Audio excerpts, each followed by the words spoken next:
Alors que l'OM vient de frapper un grand coup en battant Newcastle pour se relancer en Ligue des Champions, pas le temps de jubiler plus longtemps parce qu'on enchaîne maintenant avec la réception de Toulouse au Vélodrome. Faut absolument gagner pour rester deuxième à la fin de la 14e journée, conforter notre avance sur les poursuivants si possible, voire même passer premier selon le résultat de Paris à Monaco. En face, c'est une équipe toulousaine classée en milieu de tableau qui n'a pas gagné sur les 5 derniers matchs et qui sort d'ailleurs d'une défaite frustrante à domicile contre Angers. On va parler de tout ça dans l'avant-match en commençant par un focus sur la compo avant de parler de la dynamique des deux équipes en détail, de vous donner mes joueurs à suivre et de terminer avec mon pronostic. Justement, avant qu'on commence, donnez-moi votre prono avec le score exact pour ce match contre Toulouse. Les bons pronostiqueurs seront mis en avant dans le prochain débrief, et dites-moi aussi quel est votre état d'esprit avant le match de samedi. Est-ce que vous êtes confiant au vu de la dynamique des derniers matchs, ou est-ce que vous craignez le match piège? J'attends vos avis dans les commentaires de la vidéo.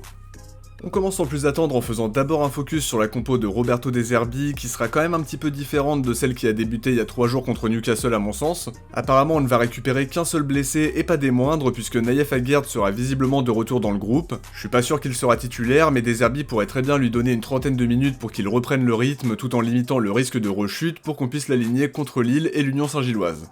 Alors maintenant sur la compo, les choix restent quand même limités, mais ce sera très important de gérer les temps de jeu pour éviter les blessures, surtout après un match aussi intense. Je serais pas étonné qu'ils mettent Pavard à droite pour faire souffler Weah, tandis qu'Emerson pourrait enchaîner sur le côté gauche à moins qu'il fasse confiance à Ulysse Garcia. Ça donnerait une charnière Egan Riley-Balerdi s'ils veulent être prudents avec Aguerd, puis au milieu on pourrait revoir le duo Kondogbia-Vermieren qui avait bien marché à Nice, avec Angel Gomez un cran plus haut puisqu'il a très peu joué mercredi, et qu'il peut apporter offensivement s'il joue vers l'avant comme contre Brest. Devant, je pense que Greenwood et Paixão enchaîneront sur les ailes, mais on pourrait voir Robinho Vaz titulaire pour faire souffler un peu Aubameyang. Dites-moi ce que vous pensez de cette compo, est-ce que vous feriez des changements par rapport à ce que je propose, ou alors est-ce que ça vous semble cohérent? Dites-moi ce que vous en pensez en commentaire. On passe à la dynamique des deux équipes en commençant par l'OM qui a totalement inversé la tendance après un très décevant mois d'octobre. Ça a commencé par une victoire nette et sans bavure contre Brest avant la trêve, puis une large victoire à Nice pour la reprise en montrant de très bonnes choses offensivement et en se montrant solide sur les temps forts niçois. Et enfin bien sûr, la cerise sur le gâteau en battant Newcastle dans un match crucial en Ligue des Champions, parce que si on perdait un troisième match consécutif, on aurait été très mal barré pour viser la qualif en barrage. Comme on le disait dans le débrief, ça n'a pas été simple parce que l'entame de match était chaotique et ressemblait énormément à celle contre l'Atalanta, mais heureusement pour nous, l'issue a été bien différente. On le doit à une réaction rapide avec beaucoup d'occasions nettes en première mi-temps, même si Aubameyang a manqué de réalisme, et derrière une très grosse deuxième en renversant Newcastle en l'espace de 5 minutes grâce au doublé d'Aubameyang, et ensuite réussir à tenir le score pour aller chercher une victoire primordiale pour la suite de la compétition. En tout cas, la dynamique est nettement meilleure que le mois dernier, toujours en vie en Ligue des Champions, deuxième de Ligue 1 en étant la meilleure attaque du championnat et deuxième meilleure défense derrière Paris et Lens qui sont à égalité avec 11 buts encaissés contre 12 pour nous. Tout ça alors même qu'on a quasiment jamais eu le groupe au complet à cause de la cascade de blessures longue durée. L'équipe est maintenant capable d'emballer un match en enchaînant les buts tout en montrant plus de solidité défensive que sur les matchs du mois d'octobre. Le groupe est toujours plus soudé, donc clairement tous les voyants sont au vert, mais faut pas se relâcher parce que ce match contre Toulouse a tout du match piège si l'équipe ne met pas les bons ingrédients. On attendra de voir la même intensité que sur les derniers matchs et c'est pour ça qu'on aura besoin d'un maximum de fraîcheur pour gêner le TFC qui ne joue qu'un match par semaine. On veut voir de la justesse technique, de la mobilité, du rythme et ce côté imprévisible dans la construction. Un trio du milieu de terrain qui surclasse l'entrejeu toulousain, mais aussi une défense de patron qui ne craque pas sur les temps forts de Toulouse. Si tout ça est réuni, on s'imposera sans trop de problèmes, mais ce sera à l'équipe de bien gérer son match pour ne pas se faire surprendre. Faut maîtriser les débats et assumer notre rang, puisque si on gagne, on est assuré d'être deuxième à la fin de la journée. On peut même potentiellement passer devant Paris en cas de faux pas à Monaco, même s'ils sont favoris au vu de la dynamique compliquée des Monégasques. Et on sera aussi attentif aux résultats de Lens à Angers, tout comme celui de Lille au Havre, pour espérer les distancer si on gagne. On enchaîne avec l'analyse de Toulouse qui est actuellement 10ème du championnat, 16 points avec un bilan plus qu'équilibré de 4 victoires, 4 nuls et 4 défaites. Une équipe qui est globalement meilleure à domicile avec une moyenne d'1,29 points par match, tandis qu'à l'extérieur c'est 1,17 points par match, même si évidemment la différence n'est pas énorme comparée à Newcastle et Nice pour qui la différence était vraiment marquée. Leur dynamique est pas top sur les 5 derniers matchs avec 3 nuls et 2 défaites. D'abord une défaite 1-0 à Monaco, 2-2 au Stadium contre Rennes avec des approximations défensives même s'ils ont arraché le point du nul en fin de match après avoir été mené 2-0, un match nul et vierge à domicile contre le Havre, un partout à Lorient puis une défaite 1-0 à Angers qui est super frustrante pour eux. Ils ont eu les occasions mais ils sont tombés sur un énorme Hervé Kofi, et il y a aussi 2 frappes où ils touchent la barre avec notamment Emerson qui doit faire beaucoup mieux sur son occasion. Leur dernière victoire remonte au 19 octobre quand ils avaient mis 4-0 à Metz. Pour autant, c'est une équipe qui a quand même eu de bons résultats comme quand ils sont allés gagner à Lyon et à Nice. La large victoire contre Metz dont on vient de parler, mais il y a aussi la défaite contre Paris quand ils leur ont mis 3 buts. C'est loin d'être anodin puisqu'il n'y a que Toulouse, Strasbourg et Tottenham à leur avoir mis autant de buts cette saison.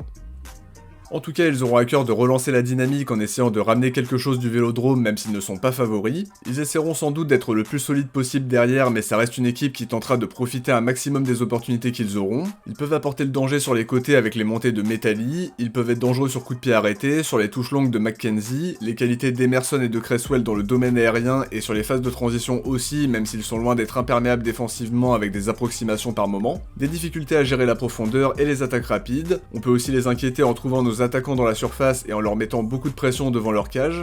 Maintenant sur le système, Carles Martinez joue toujours en 3-4-3 sans exception, même quand ils affrontent les gros du championnat. Il aligne souvent son trio McKenzie, Cresswell, Nicolaisen devant les buts de reste avec Metalli et Sidibé dans les couloirs. À la base c'est Abou Francis et Caceres dans l'entrejeu et le trio Gbo, Emerson, Magri devant. Pour autant, Martinez sera privé de Sauer et de Schmidt qui sont blessés, Abou Francis s'est fracturé le tibia et le péroné avec le Ghana et sera donc absent plusieurs mois, et il y a aussi une dernière absence notable avec Yann Boho qui est touché aux adducteurs. En revanche, Aaron Donum sera bien là puisqu'il purgera ses 2 matchs de suspension à partir du 2 décembre suite à son geste polémique envers Ebonog contre le Havre. On passe aux joueurs à suivre de part et d'autre en commençant par Angel Gomez qui pourrait retrouver une place de titulaire comme contre Brest et Nice. Deserbi lui a préféré Bacola contre Newcastle pour son impact physique, mais contre Toulouse son profil peut être intéressant s'il joue vers l'avant, qu'il se projette et qu'il trouve les bons décalages au bon moment pour avoir un vrai impact dans l'animation offensive qui lui a cruellement fait défaut sur le début de la saison. J'ajouterai Peichaon qui a été très important par son implication défensive contre Newcastle mais qu'on attend encore plus impactant devant avec moins de déchets, plus de différence et être capable de faire les bons choix au bon moment. Ce match contre Toulouse peut lui permettre de se libérer un peu donc on espère qu'il saura se montrer décisif. Je termine avec Robinho Vaz qui aura peut-être l'occasion d'être titulaire pour faire souffler un peu Aubameyang. Il a très peu joué sur les 3 derniers matchs mais on sait que sa mobilité, ses déplacements, sa faculté à prendre la profondeur et à finir les actions peuvent faire la différence contre une équipe comme Toulouse. Côté toulousain, je commence par Charlie Cresswell qui monte en puissance avec le TFC et qui est un joueur bien différent de celui qui avait fait un très mauvais match contre nous en première partie de saison dernière. Solide dans les duels et dominateur dans le domaine aérien avec la capacité de marquer plusieurs buts par saison. Il faudra être attention à lui sur les coups de pied arrêtés offensifs et défensifs tout en étant capable de le prendre à défaut sur nos occasions. Je vais aussi parler de Dayan Metalli qui plaît aux dirigeants de l'OM et qui fait partie des révélations de cette première partie de saison en devenant titulaire dans le couloir gauche. Il sera privé de Gbo avec qui il combine bien habituellement mais ses montées peuvent vraiment créer le danger donc attention à lui.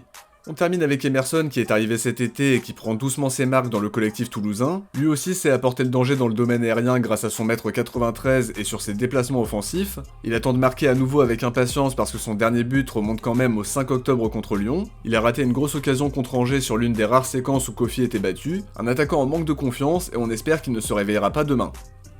On termine avec mon pronostic pour ce match contre Toulouse. Alors je suis plutôt optimiste au vu de la dynamique récente et des performances que l'équipe est capable de faire à domicile. Toulouse n'est pas dans une forme éblouissante, bien au contraire, tandis que l'OM a fait le plein de confiance contre Brest, Nice et Newcastle. Je vais miser sur une victoire marseillaise 3-0 qui nous assurerait de garder la 2ème place à la fin de la journée et c'est super important de maintenir cette belle dynamique avant d'enchaîner Lille et l'Union Saint-Gilloise en l'espace de quelques jours. Donc j'espère que l'équipe va faire le job pour continuer d'avancer en championnat et confirmer la bonne forme du moment.